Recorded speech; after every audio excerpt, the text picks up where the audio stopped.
Hi, this is Dr. Lanapest for iSmashPhone.com. Today, we're going to be looking at the iPhone 4 transparent rear panel. It's $29.95 from ifixit.com, and we do thank them for providing us with this evaluation piece. Now, the kit comes with the new rear panel, a camera lens, flash diffuser, and bezel. It does not come with the screwdrivers necessary to remove the original iPhone back panel, so you'll have to get a Pentalobe 5-point and Phillips number 00 screwdriver. Luckily, iFixit carries those as well. Once unscrewed, the original panel comes off with a slight offset push,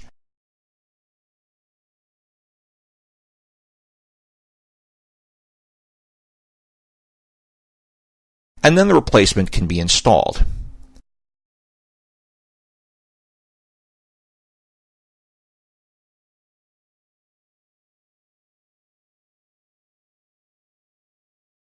Now you can see exactly what's inside your iPhone. A couple of details bear mentioning.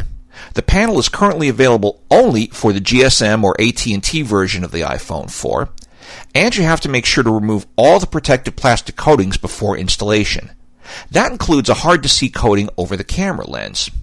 Now, if you install the panel and then all your camera images look blurry, chances are good you forgot to remove this piece. So, what's our rating? For functionality, visual appeal, and durability, we're giving it 5s right across the board. It'll work as both a replacement panel and an option to instantly up the coolness factor of your phone. For iSmashPhone.com, I'm Dr. Lanapest.